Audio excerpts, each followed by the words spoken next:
Good morning, students.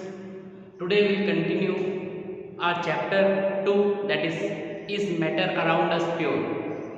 Today this is the video of chapter 2, that is part 4. Okay, so today we will discuss the new topic, that is concentration of the solution. Concentration of the solution.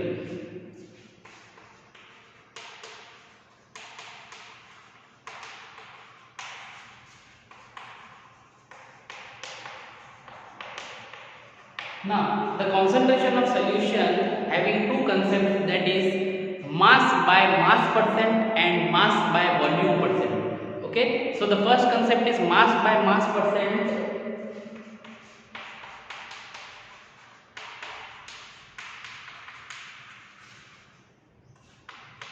Okay, so what is mass by mass percent? Mass by mass percent means the amount of solute present in a given concentration of the solution. Okay, the amount of solute present in a given part of the solution. Okay, the formula of mass by mass percent is weight of or mass of solute in gram. Okay, the mass of solute should be in gram, and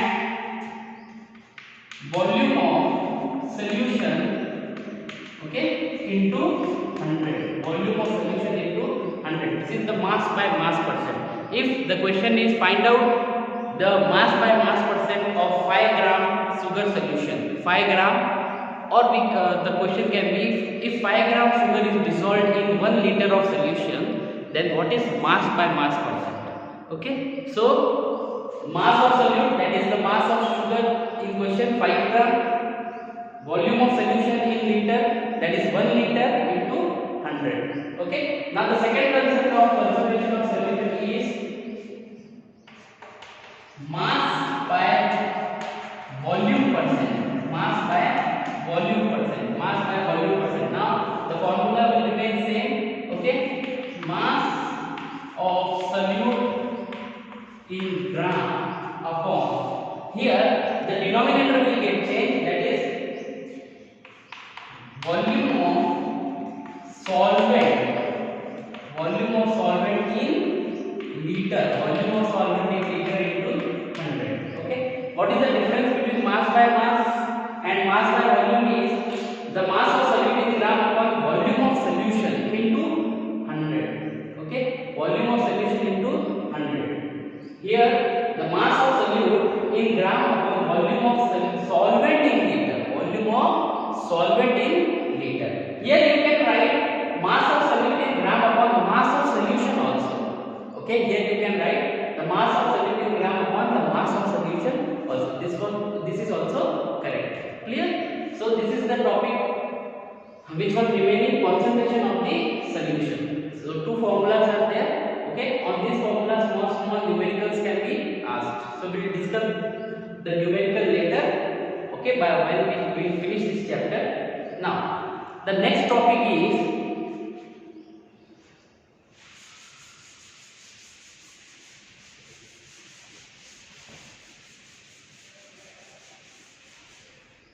Tyndall effect. The next topic is Tyndall effect.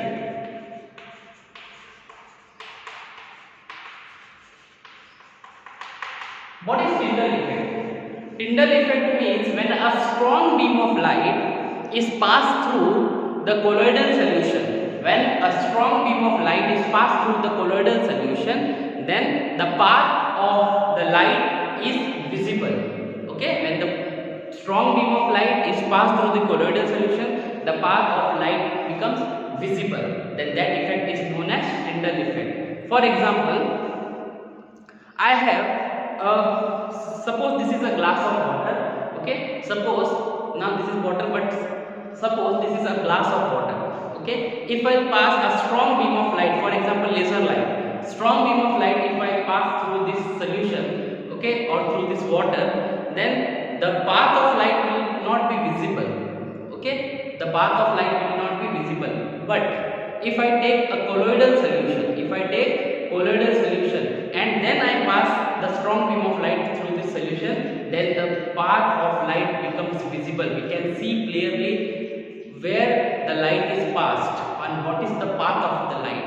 That effect is known as Tyndall effect. The example we can take from window. If sunlight is coming, okay, if there is a sunlight or ray of light from the window, ray of sunlight is coming from the window, then in that sunlight we can clearly see the dust particles. Okay, you have already observed, you must have already observed, I think.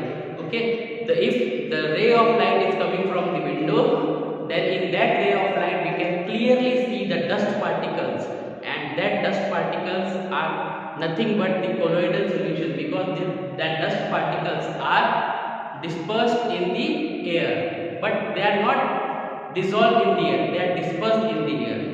Clear? So this is known as Tyndall effect. Again I am repeating, what is the definition of Tyndall effect? If a strong beam of light is passed through the colloidal solution, then we can clearly see the path of the light, and that effect is known as Tyndall effect. Clear? Then next topic is various filtration techniques are given. Various filtration or separation techniques are given in our syllabus. So we will discuss the various separation techniques one by one. Okay, various separation techniques one by one we will see. So the first technique is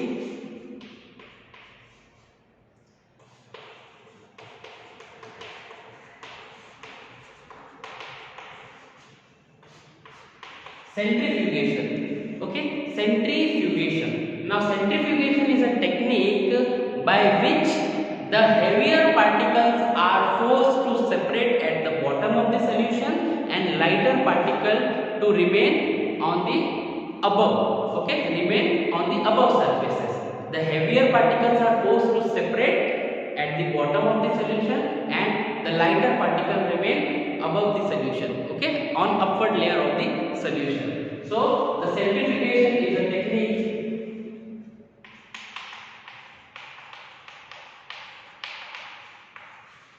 in which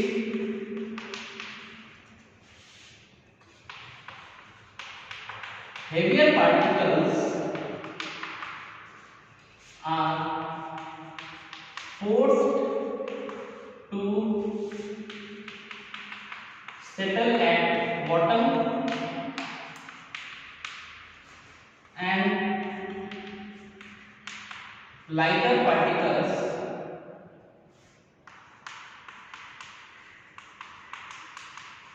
to remain up.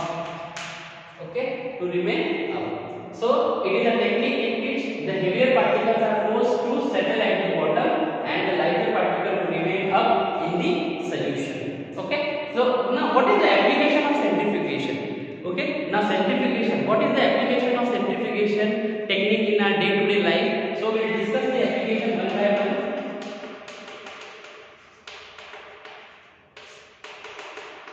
The first application is in the diagnostic laboratories. In diagnostic laboratories, the particles from the bloods are separated, or to test urine and blood in diagnostic laboratories.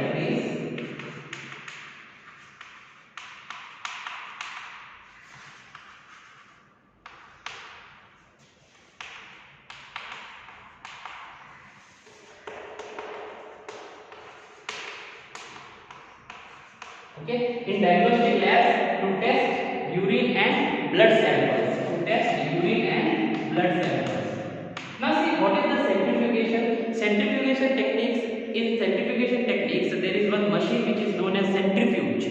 Okay, centrifuge. Now centrifuge. In centrifugation techniques, there is test tubes in which the urine or blood sample is taken, and that test tubes is fixed into the centrifugation machine, and that centrifugation machine is taking centrifuge, that means round and round techniques. So due to this centrifugation movement, okay, this is centrifuge very fast. Okay, the round movement we can say, centrifuge means the round movements. Okay, so due to these techniques, the various particles from urine and bloods can be tested or can be separated. Clear? And second application of centrifugation is in a blood bank. In a blood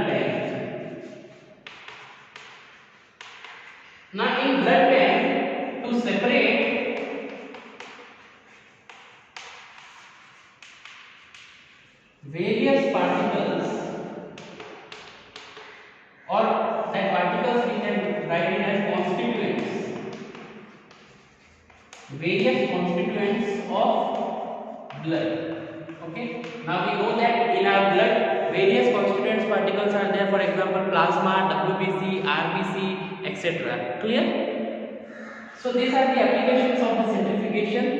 So it is a technique in which the heavier particles are forced to settle at the bottom and the lighter particle remain upward. Okay. Now next technique we'll see.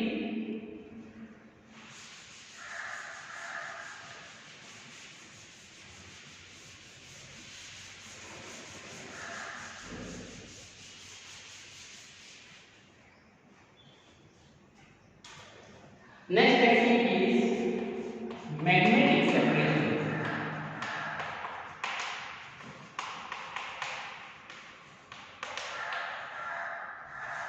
Now what is magnetic separation? This is the technique used when there are particles which are magnetic in nature. If we have a mixture in which one of the constituent particles is magnetic in nature, then only these techniques can be used. Okay, I am repeating again. If there is a mixture in which one of the particle is magnetic in nature, then that techniques used is magnetic separation. Now, actually, how the magnetic separation works? See, there are two wheels, and on these two wheels, one rotating belt is fixed. When rotating belt is fixed. Now, if we put the mixture which contain the, for example, which contain the sand and iron foil, okay, we put the mixture on this belt containing sand and iron foil. Okay, suppose I have put a mixture which contains sand and iron foil. When this belt is rotated, okay, when this belt is rotated. Now see, before starting the technique, we should know these two wheels are magnetic in nature. These two wheels are magnetic in nature. So, when this belt rotates, okay, when this belt rotates, this mixture comes with belt, and here it will attach with the wheel. Okay, see, there is iron foil and sand. So there are two beakers. Okay, there are two beakers. Now, see, if the mixture comes in contact with this wheel, the iron foil will attach with the magnetic ring, okay, magnetic wheel, and iron foil will come with the magnetic ring here, and here the magnetic effect is get over. Okay, magnetic effect is finished because this belt is coming into the next direction. So the iron foil will separate here, and the sand will be separated here. Okay, so the magnetic separation work on the principle of the magnetic nature of the constituent particles. The constituents which are magnetic in nature, they will attach on the magnetic wheel, and they will come with the belt here, and when the magnetic effect gets over, okay, magnetic effects will get over, the iron foil will detach from the belt, and they will be separated. So here the iron foil will be there, and here sand will be there. Okay, so by this technique we can separate the constituent particle if one of the particle is magnetic in nature. Clear? Then the third technique is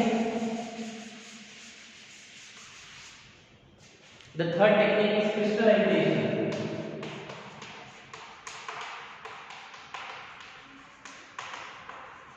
Now what is crystallization? The crystallization is a technique is used to separate the impurities from the solution. For example, if the impurities remain into the solution even after the filtration, if the impurities remain in the solution, then by the technique of crystallization we can separate that impurities. Okay, crystallization. Now what is the definition of crystallization, or what is the actual meaning of crystallization? Crystallization is the process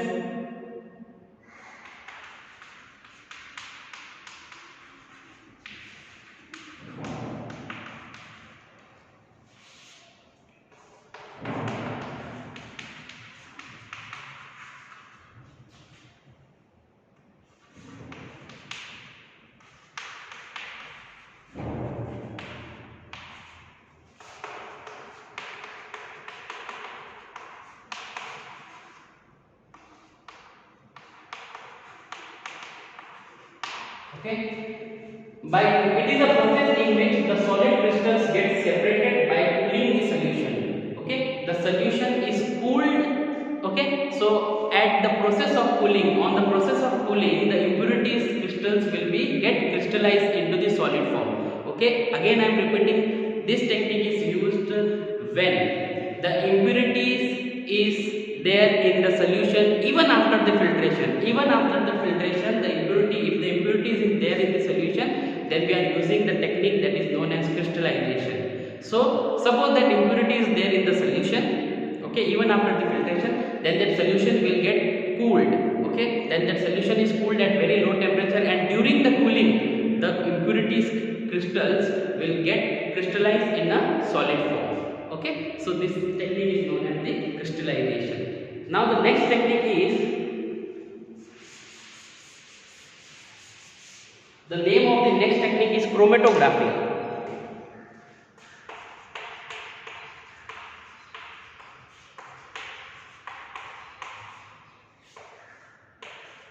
Okay, now what is chromatography? The word chromatography is made from the word chroma.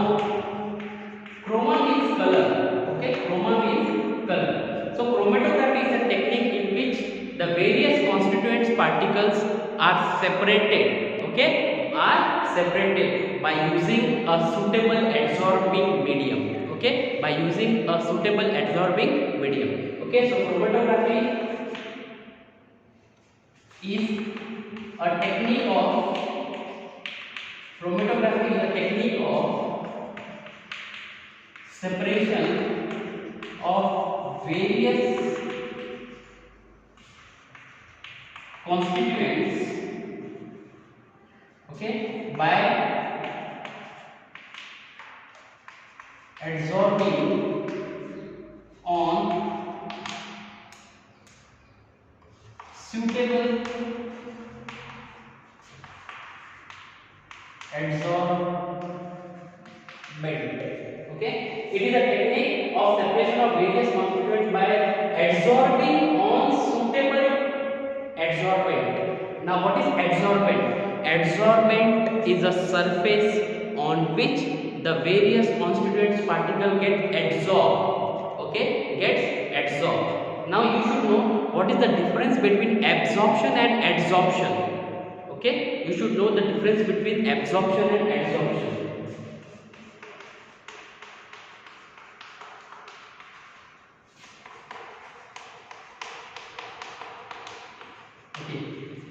Now absorption is a bulk phenomenon, whereas the adsorption is a surface phenomenon. Okay, absorption. Okay, absorption is a bulk phenomenon and adsorption is a surface phenomenon. For example, a glass of water, or for example, I have a piece of sponge. Okay, for example, I have a piece of sponge and I have dip that sponge into the glass of water. Okay, if the piece of sponge is dipped into the glass of water, then that sponge will absorb all the water. So that technique is known as absorption. That technique is known as absorption. And what is adsorption? Since I have explained, adsorption is a surface phenomenon. That means what?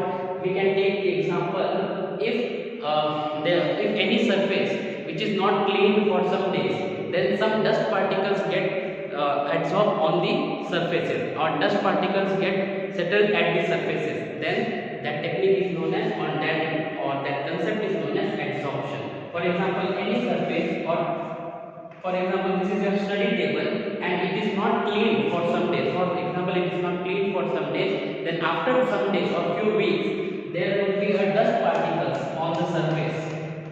Okay, there would be dust particles on the surface, but that dust particle cannot go into the bulk of the table. Okay, inside, that dust particle cannot go inside the table, into the bulk of the table. They will remain on the surface of the table. Therefore, this technique is known as, or this concept is known as adsorption. So chromatography work on the principle of adsorption. Chromatography work on the principle of adsorption. Okay, so I have explained you, absorption is a bulk phenomenon and adsorption is a surface phenomenon. Clear? So in chromatography,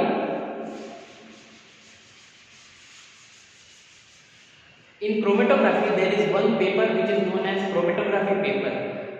At that chromatography paper, there is a layer of silica gel. Okay, there is a layer of calcium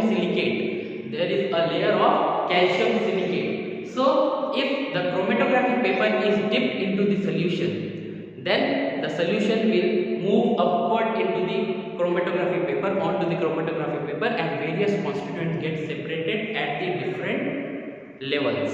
Okay, now what is the application of chromatography?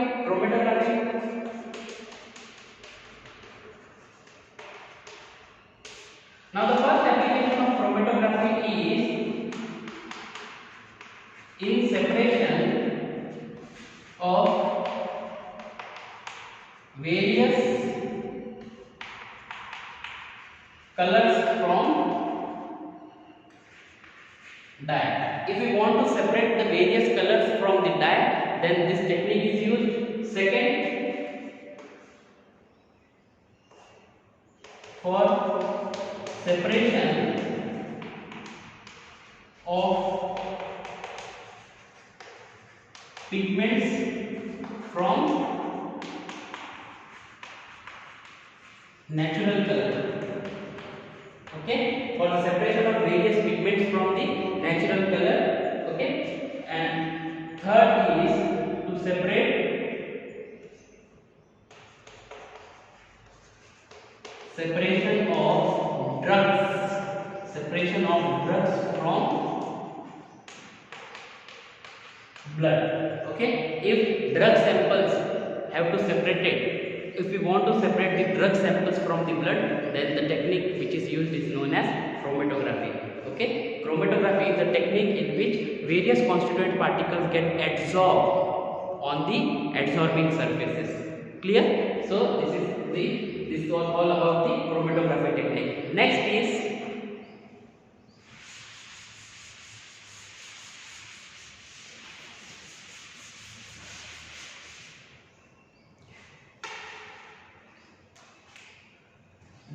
technique is decantation. Now decantation is a technique in which a solution is there, and if there is an insoluble particles in that solution, then that insoluble particle can be separated by the technique which is known as decantation. For example, I have a sand particles which are dissolved into the water, or which are mixed with water. We cannot say dissolved, because sand particles are not get dissolving in the liquid. If I have a glass of water and I have mixed sand particle into that glass of water, then how will separate that sand particle and water? So the technique is known as decantation. Okay, this technique is used to separate insoluble particles from liquid. Okay, from liquid. Suppose I have a glass of water, okay, and I have mixed sand particles into the glass of water. Okay, so this is the water plus sand. Now how will I separate? I will take a beaker, okay, and decantation means I will take another beaker which is empty, and first what I will do, first I will allow to withstand this glass of water for some time. Okay, when I add the sand particle into the glass of water, I will allow this glass of water to withstand for some time. Now after some time, the sand particle will get settle at the bottom. Okay, after some time the sand particle will get settled at the bottom. Due to which force? Gravitation. Due to gravitation force, sand particles will settle at the bottom. Okay, now when the sand particles get settled at the bottom, then I will take another beaker which is empty, and I will pour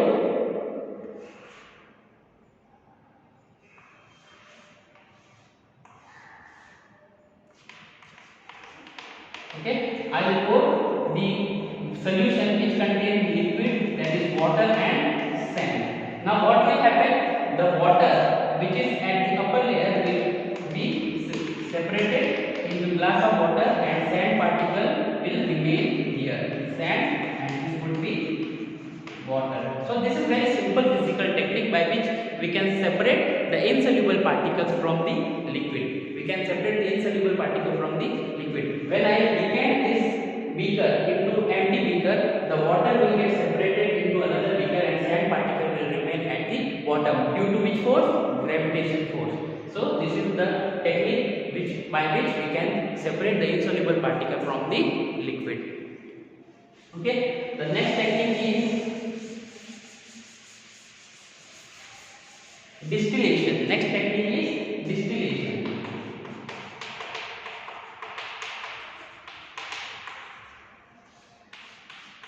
Now distillation are of two types.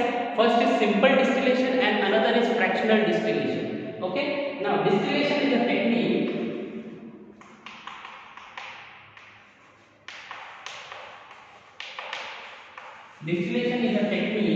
in which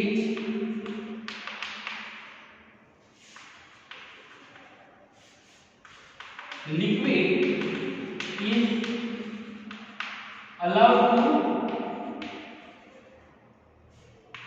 warm or vaporize and vapors are cooled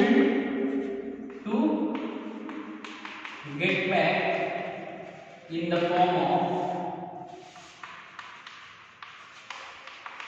liquid. Okay. And distillation is a technique in which the liquid is allowed to warm or vaporize and vapors are cooled to get back into the form of the liquid. This technique is known as distillation.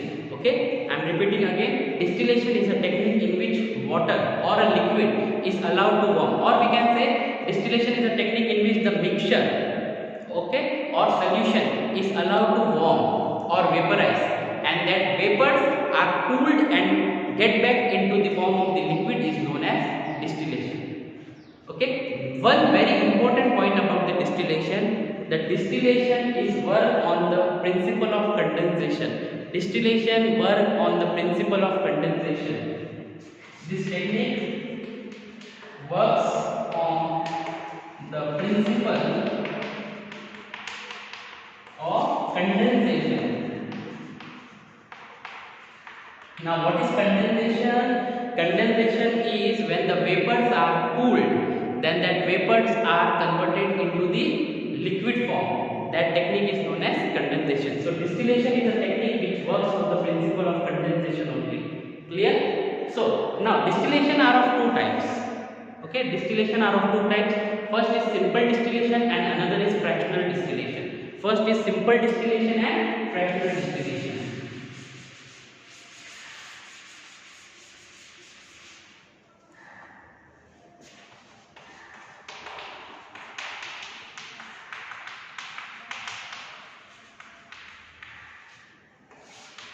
Now simple distillation is used when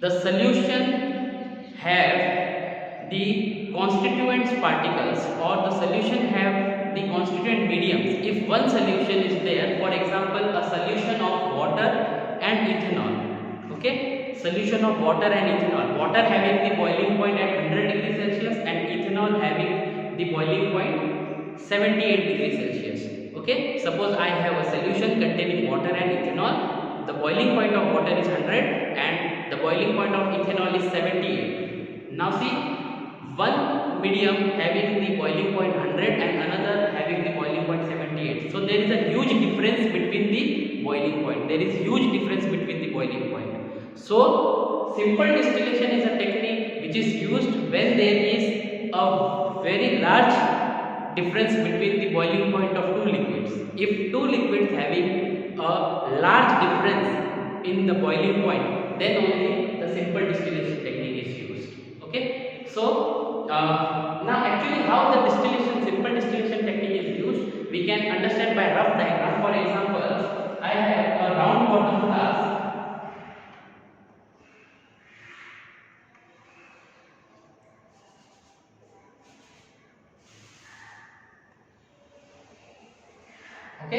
this flask contains mixture of water plus ethanol. Water having the boiling point 100 degrees Celsius and ethanol having the boiling point 78 degrees Celsius. How will they separate? So this mixture is heated with the help of the burner. Okay, then here one condenser is fixed. Okay, here one condenser is fixed. Okay, in which there is continuous supply of water. Now this condenser contains a tube, side tube. Okay, this condenser contains a side tube, and here we'll keep another flask. And suppose the mixture of water and ethanol we have to separate, then we'll heat this mixture. Now, at the temperature of 78 degrees Celsius, first ethanol starts to boil and the vapors of ethanol comes up. Now the vapors of ethanol will cool when it comes in contact with the condenser, because the condenser containing the water supply. Okay, condenser containing the water supply into these pipes. So when the vapors of ethanol comes up, okay, when the vapors of ethanol comes up, the vapors of ethanol will get cool. Okay, when it comes in contact with the water. Okay, or when it comes in contact with the condenser. So when the vapors of ethanol will get cool, automatically they will convert into the liquid. Okay, so when the vapors of ethanol comes in contact with the condenser, the vapors of ethanol will get cool, and they, in the form of liquid, they will be separated into the another flask. See, ethanol is separated in the form of liquid and water will remain into the flask only. That technique is known as simple distillation. Okay, simple distillation is a technique which is used when there is a huge difference between the boiling point of two liquids. Okay, vapors of ethanol comes up, they comes in contact with the condenser, and in the form of the liquid, the vapors of ethanol in form of liquid is collected into the another flask. This is known as simple distillation. Now fractional distillation, second technique is known as fractional distillation. Second technique of distillation is known as fractional distillation.